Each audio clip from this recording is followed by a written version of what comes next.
엊그저께 잠깐 TV를 보는데 벌써 무당 광고가 나오더군요. 그래서 어디 아파트를 구하려 하는데 무당에게 가서 점을 쳤더니 여기로 가라 이렇게 했더니 뭐가 어쨌다고 그런 식의 광고가 벌써 나오기 시작합니다. 코로나 초기에 한동안 움츠렸던 신천지가 다시 적극적으로 공세를 펼치기 시작했습니다. 그리고 전 아무개 목사가 또다시 목소리를 높이면서 떠들기 시작했습니다. 이제 시작 단계인데 제가 지난주에도 말씀드렸듯이 바야흐로 우리 조국 교회 박해가 시작되었다. 이렇게 말을 할 수 있겠습니다. 그러기에 오늘 우리에게 주어진 이 말씀을 우리가 보다 분명하게 들여다볼 필요가 있다. 이렇게 생각합니다. 그리스도인들이 그럭저럭 보호를 받고 그래서 관용적인 사회에서 살든지 아니면 불경건한 독재 정권 아래 살든지 간에 세상은 그리스도의 교회를 박해할 길을 끊임없이 찾고자 할 것입니다. 온전히 대속된 삶을 살려고 하면 세상의 분노와 비난 어린 반응을 초래하고 또 그것을 예상하게 됩니다. 신앙인이라고 고백하는 많은 사람들이 인기를 얻고 세상으로부터 칭찬을 받는다는 사실은 세상이 그들의 표준을 높였다는 것을 가리키는 것이 아니라 그리스도의 이름으로 불리는 신자들이 스스로의 표준을 낮췄기 때문입니다. 제가 요한계시록 책에서도 누누이 말씀드렸듯이 그리스도께서 재림하실 때가 가까워 올수록 기독교에 대한 세상의 반대는 점차 증가하면 했지 감소하지는 않을 것입니다. 그리스도인들이 어떤 면에서 사회로부터 박해를 받지 않을 때 그것은 그리스도인들이 그 사회와 맞서기보다는 세상을 따라가고 있다는 것을 뜻합니다. 야고보서 4장 4절에서 사도는 이렇게 말합니다. 가늠한 여인들아, 세상과 벗된 것이 하나님과 원수됨을 알지 못하느냐? 그런즉 누구든지 세상과 벗이 되고자 하는 자는 스스로 하나님과 원수되는 것이니라. 요한일서 2장 15절부터 17절까지 말씀에서도 이렇게 말합니다. 이 세상이나 세상에 있는 것들을 사랑하지 말라. 누구든지 세상을 사랑하면 아버지의 사랑이 그 안에 있지 아니하니 이는 세상에 있는 모든 것이 육신의 정욕과 안목의 정욕과 이생의 자랑이니 다 아버지께로부터 온 것이 아니요 세상으로부터 온 것이라. 이 세상도 그 정욕도 지나가되 오직 하나님의 뜻을 행하는 자는 영원히 거하느니라. 오직 하나님의 뜻을 행하는 자는 영원히 거하느니라. 오늘 본문 11절에 있는 때라는 말이 있습니다. 헬라어 호탄이라는 이 말은 무엇 할 때에는 언제나 이런 뜻을 함축하고 있습니다.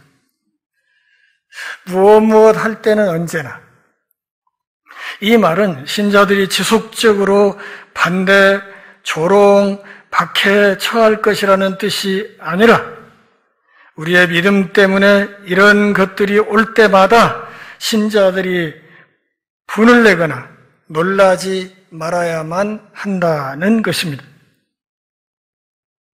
예수님은 지속적으로 반대당하고 조롱받지 않으셨고 사도들 또한 그러하였습니다. 다시 말하면 예수님의 공생의 기간 3년간 처음부터 끝까지 계속 박해만 받았다. 그건 아니지 않습니까? 때로는 사람들의 칭찬도 듣고 사람들이 막 그분을 따라서 우르르 몰려다니기도 했고 그랬습니다. 그런데 그분의 삶의 전체적인 흐름은 전반적으로 박해였다는 사실을 우리가 잘 알고 있습니다. 기독교가 세상과 평화를 누리는, 때로는 세상 안에서 번영을 누리던 시기도 있었습니다. 그러나 모든 신실한 신자들은 때때로 어떤 저항과 조롱을 세상으로부터 받았고 또 어떤 이들은 하나님의 목적을 위해 좀 더 극단적인 고통을 참아내야 했습니다. 그러나 하나님의 자녀에게 괴로움이 있을 때마다 하늘 아버지께서는 그들을 격려하고 복 주시기 위해 거기에 늘 함께 계실 것입니다. 우리의 책임은 박해받을 곳을 찾아다니는 것이 아니라 우리가 예수 그리스도를 신실하게 따르려 할 때 어떤 고난이 올지라도 기꺼이 그것을 견디는 것이고 아울러 그것이 우리의 참 구원의 확증이라는 것을 보게 되는 것입니다. 박해를 피하는 방법은 분명하고 아주 쉽습니다. 세상 사람들처럼 살거나 혹은 최소한 될 대로 되라는 식으로 적당히 살면 아무런 비용을 지불하지 않아도 됩니다. 세상을 흉내내고 그들을 비판하지 않으면 아무런 박해도 없을 것입니다. 복음을 전하지 않고 조용히 입을 다물고 있으면 특히 복음에 구원하는 능력과 동떨어진 값싼 가짜 진리를 전하면 자기들의 죄에 주저앉아 지옥으로 떨어질 운명에 처한 사람들은 우리에게 아무런 비용도 지불하게 만들지 않을 것입니다. 세상과 함께 가고 세상의 농담에 희희낙낙하며 세상의 오락을 즐기고 세상에 하나님을 조롱하고 그분의 이름을 헛된 것으로 여길 때 웃어넘기며 그리스도를 대신하기를 부끄러워하면 박해는 생기지 않을 것입니다. 바로 이런 것들이 가짜 그리스도인의 습성입니다. 저는 전주의 엘리문교회를 섬기는 목사로서 제가 감당해야 될 박해가 있다고 늘 생각했습니다.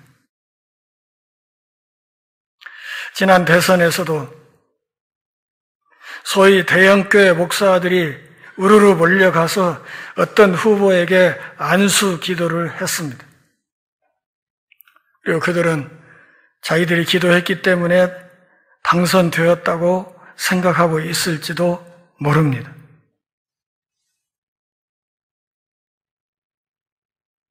우리 교회 함께 주님을 섬기던 사람들 중에 연말이 되어서 자기가 헌금했던 헌금 영수증을 세금 정산을 위해서 발급해 드리는데 어떤 사람이 자기가 했던 헌금 액수 이상으로 부풀려서 증서를 떼어달라고 했습니다. 그럴 수 없다고 말씀드렸습니다. 그랬더니 교회를 떠났습니다. 여기 빈자리가 다 그 사람들 자리입니다. 어떤 사람은 자기 거 헌금 영수증을 떼어가고 며칠 있다 와가지고 자기 회사 직원 이름으로 한 장을 더 떼달라고.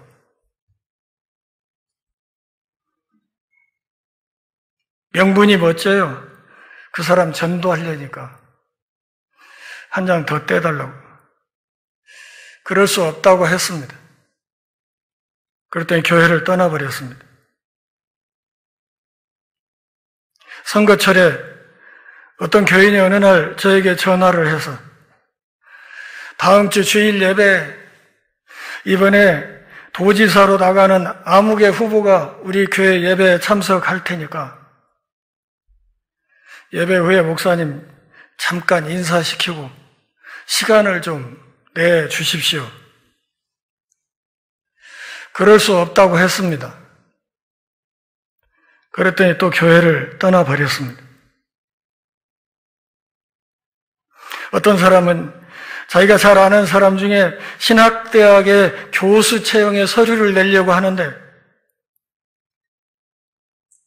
공부만 하느라고 교회를 안 다녀서 세례증명서가 없으니 세례증명서를 갑을 해주면 우리 교회 다니도록 할 테니까 세례증명서 한 장 만들어 주시라. 안 된다고 그랬습니다. 교회를 떠나버렸습니다. 이런 것들이 목사 이전에 그리스도인으로서 제가 져야 할 부담이고, 그리고 그것이 제가 받는 박해라고 생각하고 있습니다. 그걸 다 들어주었으면 어쩌면 빈자리 없이 다 차 있었을지도 모르겠습니다.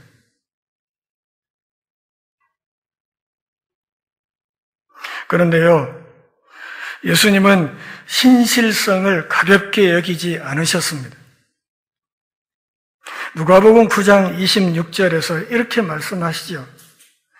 누구든지 나와 내 말을 부끄러워하면 인자도 자기와 아버지와 거룩한 천사들의 영광으로 올 때 그 사람을 부끄러워하리라. 사람들 앞에서 내가 예수 믿는 것을 감추고 숨기고 그러고 싶어 한다면 예수님 재림할 때 그분도 그 사람을 모른 척 할 것이라고. 그러면 인생 끝나는 거 아닙니까? 만일 우리가 그리스도를 창피하게 여기면 그분도 우리를 창피하게 여길 것입니다. 주님은 또 경계하셨습니다. 누가복음 6장 26절에서 모든 사람이 너희를 칭찬하면 화가 있도다. 그들의 조상들이 거짓 선지자들에게 이와 같이 하였느니라. 거짓 선지자 노릇하면 인기가 좋다, 그런 말이에요. 모든 사람에게 인기가 있다는 것은 믿음을 타협하였거나 참된 믿음을 전혀 갖지 못했기 때문입니다. 지금 오늘 본문이 주님의 사역 초기였다고 해도 예수님이 산상설교를 하실 무렵에는 당시 유대교 기득권자들로부터 이미 심각한 반대에 직면하고 있었습니다. 마가복음 3장 6절 말씀을 보면 안식일에 그분이 어떤 사람을 고치신 후에 바리새인들이 나가서 곧 헤롯 당과 함께 어떻게 하여 예수를 죽일까 의논하였다. 그렇게 기록하고 있습니다. 여러분, 이 말씀을 그냥 아무 감각 없이 보면 안 됩니다.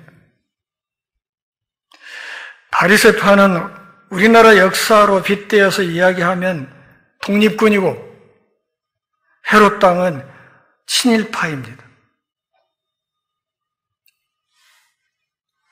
서로 원수처럼 여기고 상종하지 않으려 하는 사람들이 예수를 죽이려고 하는 그 일에는 마음과 뜻이 맞았다, 그런 말입니다.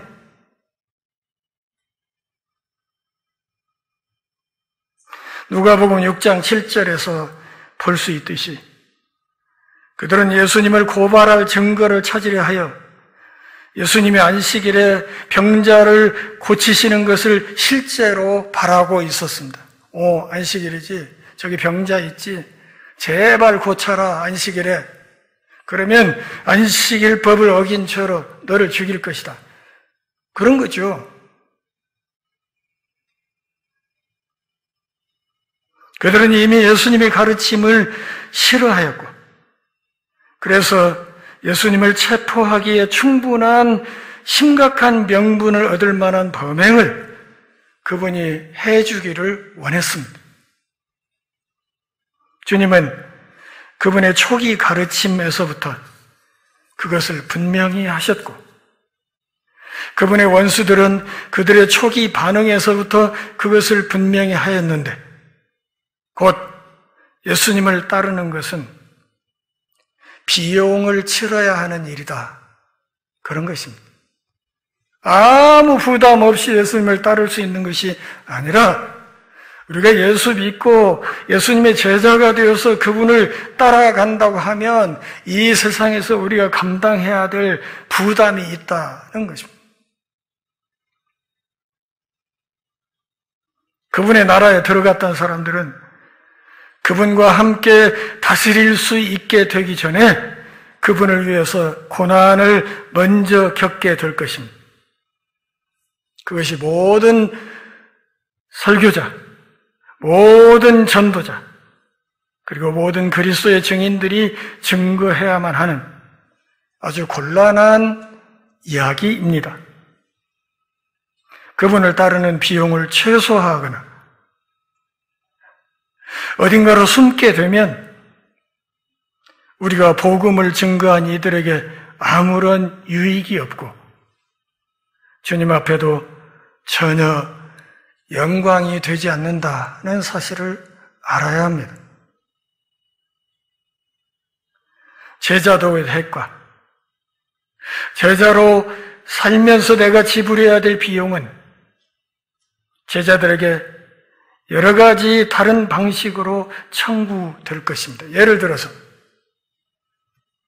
바울 시대 우상이 창궐했던 에베소에 살았던 어느 그리스도인 석공이 있다 합시다.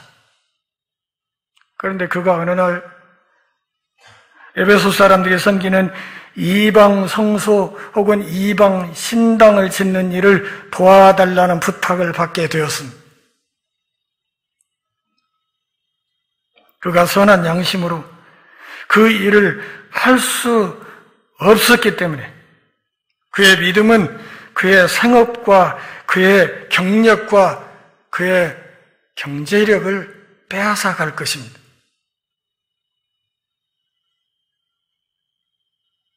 오늘날 어느 신자는 회사의 사주로부터 회사의 이익을 늘리기 위해서 작업의 질을 교묘하게 떨어뜨려 달라는 요구를 받을 수 있습니다. 주님께 복종하여 자신의 양심을 따르려 하면 직업을 잃거나 승진해서 불이익을 당할 수도 있을 것입니다. 이웃 사람들의 저급한 농담이나 뒷담화 듣는 것을 싫어하는 그리스도인 주부는 스스로 공공의 적이 되는 길을 찾아가는 것입니다. 어떤 비용이나 대가는 미리 알 수도 있고 짐작할 수도 있고 반면에 또 어떤 것은 아주 가벼운 것일 수도 있습니다.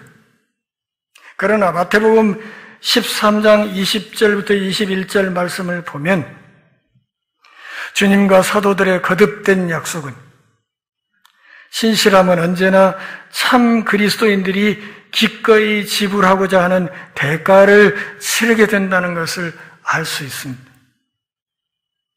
말씀 때문에 환난이 올 수 있고 말씀 때문에 핍박이 일어날 수 있다. 그러나 그때 거기에 무릎 꿇어버리면 열매 맺을 수 없다. 이렇게 말하는 거죠.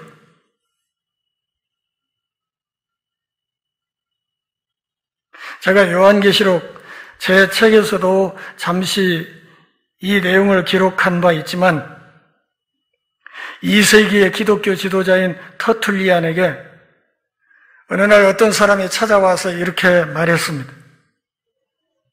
저는 예수 믿습니다. 제가 그리스도께 나갔지만 제가 무엇을 해야 할지 알지 못합니다. 그런데 제가 생각하기에 저는 성경이 가르치는 내용에 맞지 않는 직업을 갖고 있습니다. 그런데 제가 어떻게 해야 할까요? 목구멍이 포도청이라 먹고는 살아야 하겠는데.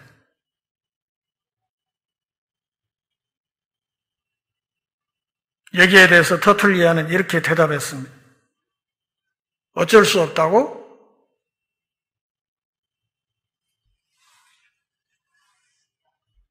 그게 터툴리안의 대답입니다. 어쩔 수 없다고? 제가 그 다음 말을 생각해 보았습니다. 그럼 어쩔 수 없지 뭐. 넌 새하늘 새 땅에 못 가는 거야.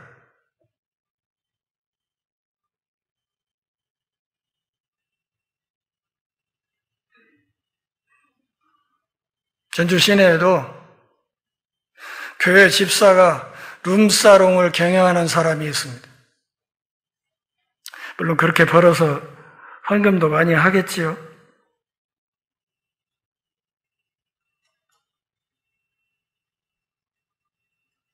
그리스도께 충성한다는 것은 그리스도인의 유일한 참 선택입니다. 하나님 나라의 삶을 준비한다는 것은 외로움, 오해, 조롱, 그리고 모든 종류의 부당한 대우를 맞이할 각오를 하는 것입니다.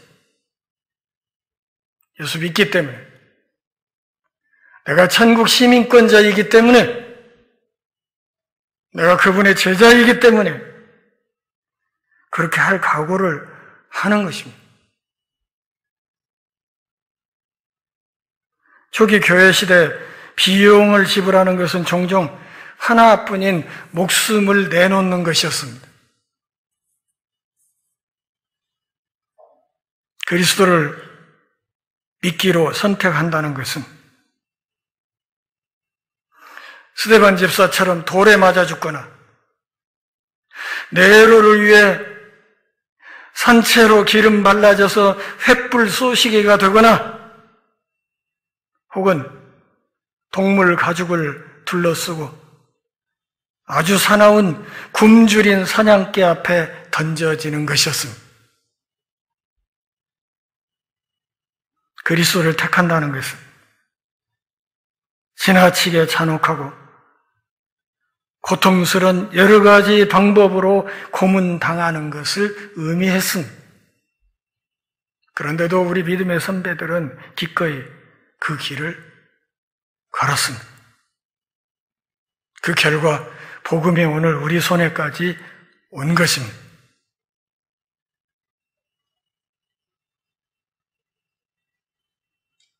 마태복음 10장 35절부터 39절 그리고 16장 24절부터 25절까지 있는 말씀에서 보듯이 그리스도께서 말씀하신 것은 제자들이 기꺼이 자신의 십자가를 지고 나설 때 감당해야만 하는 바로 그 비용이었습니다. 이것은 무슨 신비스러운 신앙심에 관한 것이 아니라 필요하다면 주님의 대의를 위해서, 하나님 나라를 위해서, 하나님의 의로움을 위해서 죽을 준비를 하도록 부르신 것이었습니다. 기독교 복음에 분노했던 로마 사람들은 그리스도인들을 식인종으로 몰아갔습니다. 저것들 식인종이야. 주님이 제정하신 성찬 예식에서 주님의 살을 먹고 피를 마시고 이런 말씀 때문에 기독교인들을 식인종으로 몰아주겠습니다. 그리스도인들의 사랑의 잔치, 애찬식을 일컬어서 섹스 파티하는 것으로 매도하고, 심지어는 기독교인들이 로마에 불을 질렀다고 가짜 뉴스를 퍼뜨리면서 박해했습니다.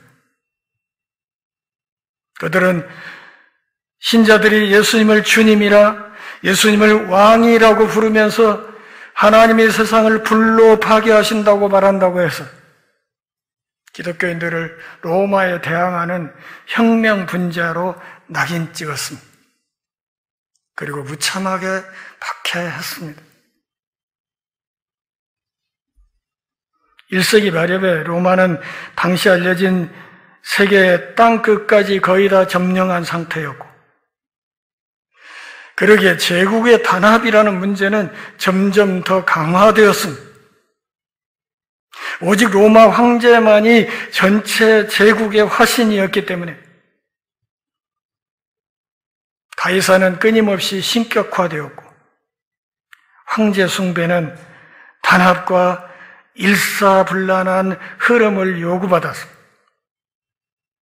그러기에 로마 제국의 모든 신민들은 1년에 한 차례씩 가이사에게 충성하겠다는 구두 서약을 하도록 강제되었습니다.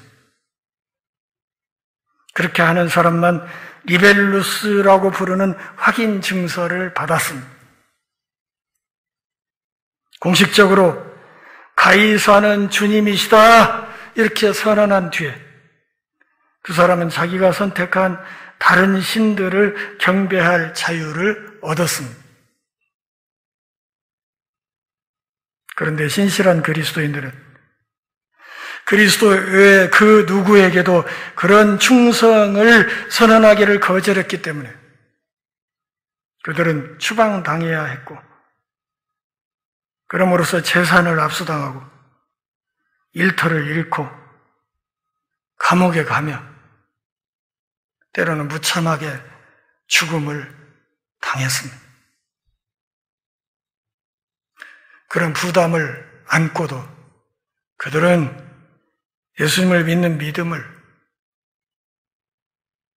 철회하지 않았습니다. 여기 마태복음 5장 10절부터 12절까지 마지막 복이 있다 하시면서 예수님은 그리스도를 위해 참아야 할 3가지 특별한 모양의 고난을 말씀하십니다. 첫째는 육체적 박해, 두 번째는 욕설, 그리고 세 번째는 거짓 고소. 이 3가지 모양으로 하나님의 백성들이 박해를 받을 것이다. 이렇게 말씀하셨습니다. 이 3가지에 대해서 계속 할까요? 다음 주에 할까요? 이 3가지는 다음 주에 이어서 말씀을 드리도록 하겠습니다. 예수 믿기 때문에 내가 당하는 손해, 내가 겪는 아픔, 이것이야말로 내가 참 신자라는 확실한 증거라는 사실을 분명히 기억할 수 있기를 바라고, 이 증표를 분명히 지니고 남은 생에 신자의 길을 흔들림 없이 걸을 수 있기를 바랍니다. 기도하겠습니다. 하나님 아버지, 오늘도 우리가 함께 모여 경배하며 주의 말씀 들으며 신앙의 옷깃을 여미는 복 주셔서 고맙습니다. 말씀 앞에서 주님, 내가 신자입니까? 주님, 내가 제자입니까? 주님, 내가 천국 시민권자입니까? 이렇게 물을 때 언제 어디서나 어느 상황에서나 그렇다는 답을 확실하게 할 수 있는 참 신자들이 다 되게 하옵소서. 예수님의 이름으로 기도합니다. 아멘.